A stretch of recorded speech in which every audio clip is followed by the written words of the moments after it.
हरे कृष्णा। कैसे हैं आप सभी? एक बहुत ही सुंदर श्लोक पर हम चर्चा करने जा रहे हैं। श्लोक है, नैतन मनस त्वं कथासु विकुंठनाथ संप्रियते दुरित दुष्टम साधु त्रिवम कामातुरम हर्ष शोक भयेशनाथ तस्मिन् कथम तव गतिम विमृशामि दीनः। अर्थात, हे वैकुंठनाथ, मेरा मन पाप वासनाओं से कलुषित हो रहा है। अपने मन की पीड़ा का वर्णन आपसे कैसे करूं? सदैव कामना वासनाओं से यह मन आतुर रहता है तथा कामनाओं में आसक्त हर्ष शोक भय से आक्रांत सदा धन द्रव्यादि के संग्रह में लगा रहता है। इसे आपकी लीला कथाओं में रस नहीं मिलता है। अतएव मैं आपके स्वरूप का किस प्रकार स्मरण एवं चिंतन करूं? कितनी सुंदर प्रार्थना और एक भक्त के हृदय की पीड़ा। कैसी पीड़ा? ऐसी पीड़ा जो एक भक्त, एक ऐसा साधक भक्त अभी भाव अवस्था को प्राप्त नहीं हुआ है, साधन भजन कर रहा है, साधक है, तो वो अपनी इच्छाओं को, अपनी कामनाओं को त्यागने का प्रयास करता है, अपनी इंद्रियों को भगवत सेवा में लगाने का प्रयास करता है। अभी उसके अनर्थ कुछ कुछ बाकी हैं। अभी अपराधों से बचने का भी प्रयास करता है। सब चीज अभी प्रयासरत है, सब प्रयास में चल रहा है, स्वाभाविक कुछ नहीं हो रहा। तो ऐसा साधक भगवान से प्रार्थना करता है, भगवान के सामने अपने मन की व्यथा को कहता है। वो भगवान से ये प्रार्थना करता है कि प्रभु, मेरा जो मन है वो पाप वासनाओं से कलुषित रहता है ना। यदि यथार्थ में, सच में किसी के हृदय में भक्ति करने की अभिलाषा हो, सिर्फ और सिर्फ भगवान को प्रसन्न करने की इच्छा हो, तो उसके हृदय में ये पीड़ा का उठना स्वाभाविक है, एक साधक भक्त के हृदय में। क्योंकि वो अपनी इच्छा कामनाओं को, जो उसके हृदय में जो इच्छाएं हैं, जो कामनाएं हैं, क्योंकि बहुत बहुत जन्मों से जो हैं, उसने बहुत सारे ऐसी इच्छाएं इकट्ठी की हैं, अपनी एकत्र की हैं अपने हृदय में, जिनका कोई अर्थ नहीं है। ऐसी इच्छाएं कामनाएं उसको सदा सर्वदा सताती रहती हैं। और पूर्व जन्म की पाप वासनाएं, क्योंकि पाप तो वो नहीं कर रहा है, क्योंकि नाम कर रहा है, हाँ, पाप से बचने का प्रयास कर रहा है, लेकिन जो पाप करने की वृत्ति है ना, वृत्ति अनायास ही उसे खींच कर ले जाती है। उसकी इंद्रियां अनायास ही उसे खींच कर ले जाती हैं, इतने वेग के साथ। जाना नहीं चाहता, परंतु उसकी जो पाप करने की वृत्ति है, उसकी जो वासनाएं हैं, उसे खींच कर ले जाती हैं उस ओर, जबरन, बलात्। बहुत प्रयास करता है, परंतु फिर भी फिसल जाता है, बार बार फिसल जाता है। तो इसी पीड़ा के कारण वो भगवान से कहता है कि प्रभु, मेरा जो मन है ना, वो सदा सर्वदा कामना वासनाओं से मेरा मन आतुर रहता है, हमेशा भौतिक इच्छाओं को पूरा करने में लगा रहता है। थोड़ा ये कर लूं, थोड़ा वो कर लूं। और जो मेरे हृदय की जो कामनाएं हैं ना, वो ऐसी हैं कि जब ये इच्छाएं पूरी होती हैं तो बड़ा हर्षित हो जाता हूं मैं। और जब ये कामनाएं पूरी नहीं होती हैं तो मुझे बड़ा ही शोक होता है, मैं दुखी हो जाता हूं। इस भय से, इसी भय से, हाँ, इस भय के कारण जो है, जो मेरी जो आसक्तियां हैं इन कामनाओं को पूरा करने में, यह आसक्ति पूरी हो या ना हो, इसी में लगा रहता हूं। इसी में सब समय मैं संघर्ष करता रहता हूं, मेरा मन संघर्ष करता रहता है। हाँ, और क्योंकि हृदय में वासनाएं कामनाएं हैं, तो आपकी लीला कथाओं में मुझे किसी प्रकार की रुचि ही नहीं होती। कभी तो भजन बहुत ही उच्च स्तर पर जाता है, ऐसा लगता है कि जैसे भजन में मुझे बहुत उन्माद हो रहा है, बहुत आनंद मिल रहा है। और कभी कुछ नहीं, खाली सूनापन, एक उदासी। तो मुझे आपकी लीला कथाओं में रस नहीं मिलता। क्यों? क्योंकि मेरे हृदय में ये सारी की सारी कामना वासनाएं भरी हुई हैं। भौतिक कामनाओं की पूर्ति के लिए मेरा मन जो है हमेशा व्याकुल आकुल रहता है। मैं बड़ा परेशान रहता हूँ प्रभु। इसलिए जो है आपके नाम में, आपके लीला कथाओं की चर्चा में, उनके श्रवण कीर्तन में मेरा मन स्थिर नहीं हो पाता। और स्थिर नहीं होता तो मुझे रस भी नहीं मिलता, क्योंकि एकाग्र मन से मैं आपका भजन ही नहीं कर पाता। तो प्रभु, मैं किस प्रकार आपके स्वरूप का स्मरण और चिंतन करूं, क्योंकि मन स्थिर नहीं होता ना। और भगवान के स्वरूप के बारे में देखिए, रूप और स्वरूप में बहुत अंतर होता है। रूप बाहरी दृष्टि से देखा जाता है और स्वरूप आंतरिक। जैसे कि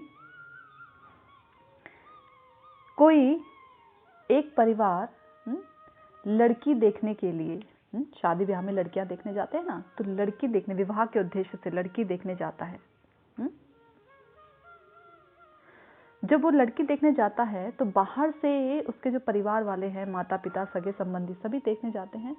तो बाहर से उस लड़की का रूप देखते हैं, लड़की का रूप कैसा है, दिखने में सुंदर है, ठीक है। फिर उसके बाद जब लड़की ब्याह करके घर पर आती है तो उसके स्वरूप का, उसके नेचर का पता लगता है। उसका नेचर कैसा है, उसका स्वरूप कैसा है। तो रूप और स्वरूप में बहुत अंतर होता है। तो कह रहे कि प्रभु, आपके स्वरूप का मैं किस प्रकार स्मरण चिंतन करूं। क्यों? क्योंकि भगवान के स्वरूप को जानने के लिए, भगवान के गुण कैसे हैं, उनकी लीलाएं कैसी हैं, उनका जो रूप है वो कैसा है, ये सब तो भगवान के जो शुद्ध भक्त होते हैं वही बताते हैं, वही बता सकते हैं।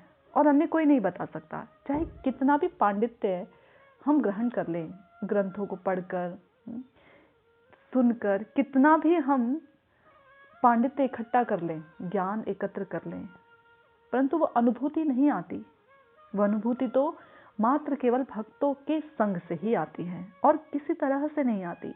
भक्तों, जो शुद्ध भक्त है ना भगवान के, उनके पास ही भगवान के इन रहस्यों की, कौन से रहस्य? जो भगवान के दिव्य जन्म कर्म हैं, उन रहस्यों की जो कुंजी होती है, जो चाबी होती है, वो उन्हीं शुद्ध भक्तों के पास में होती है। फिर हम चाहे कितने भी ग्रंथों को पढ़ ले, रात दिन उन्हें पढ़ते रहें, कितने भी कथाएं सुनते रहे, कोई फर्क नहीं पड़ने वाला। क्योंकि जब तक हम ऐसे जो भगवान के शुद्ध भक्त हैं, एकांतिक भक्त, जो भक्त अपने हृदय में भगवान को सब समय लिए रहते हैं, उनकी याद में, उन भगवान की याद में सब समय उनकी आंखों से अश्रुपात होते हैं। उनका नाम सुनते ही उन्हें कंपन होता है, रोमांच होता है, प्रसन्न हो जाते हैं। नाम बोझ नहीं लगता भगवान का करना। भगवान की लीला कथाएं बोझ नहीं लगती। किसी भी स्थिति परिस्थिति चाहे कैसी भी हो, उन्हें फर्क नहीं पड़ता। उन्हें केवल और केवल भगवान के, भगवान को याद करने में, उनका चिंतन करने में ही उनका एकमात्र समय बीतता है। जो केवल और केवल भगवान की प्रसन्नता के लिए ही जीते हों, जिन्होंने ये व्रत ले लिया है अपने जीवन में कि हम केवल भगवान को प्रसन्न करने के लिए, हमारा हर एक सांस प्रश्वास भगवान की प्रसन्नता के लिए होगी, जिन्होंने ऐसा व्रत ले लिया है, ऐसे ही भक्तों की जब हम सेवा करते हैं, सेवा कैसे? जब हम उनकी, एक तो बाहरी तौर से सेवा होती है ना, उनके बप्पू की सेवा, एक आंतरिक तौर पे सेवा होती है। जब हम उनकी वाणी का अनुगमन करते हैं, उनकी वाणी पर अक्षरशः चलते हैं, उनकी वाणी का पालन करते हैं, तो ये रहस्यमय भगवान हमें समझ आने लगते हैं। तब समझ आते हैं। उन्हीं भक्तों के पास भगवान के रहस्य की चाबी छिपी है। तो वो साधक कह रहा है कि प्रभु, जब मेरा मन इन लीला कथाओं में रस लेता ही नहीं, क्योंकि मेरा मन एकाग्र होता ही नहीं आपके भक्ति में, क्योंकि कामना वासनाओं से सदा सदा घिरा रहता ना। ये कामनाएं ऐसी होती हैं जो हमारे चित्त को विचलित कर देती हैं। जब हम भजन करने बैठते हैं, यदि हमारे हृदय में कोई इच्छा है, भौतिक इच्छा, तो वो भौतिक इच्छा आकर हमारे भजन को नीरस कर जाती हैं, सारा रस ले जाती हैं। और भगवान भी इतने दयालु हैं कि अपने भजन करने वालों की प्रत्येक इच्छा को वो पूरा करते हैं।